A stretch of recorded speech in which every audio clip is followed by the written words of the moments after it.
બિંદુ કોઈ કસ્ટમર આવે ને તો હસીને વાત કરવાની. Okay ma'am. આવો આવો દીદી. શું કરાવવાનું છે દીદી મારે તમારે? haircut કરાવવાના છે. આવો આવો દીદી.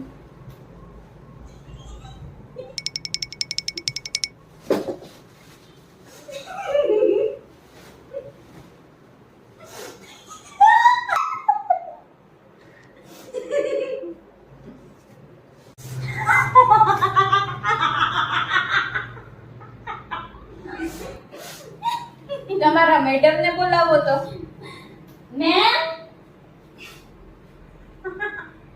શું થયું? આ કઈ તમારો સ્ટાફ છે? હું આવી ત્યારનો હસે જ છે. કેમ શું થયું?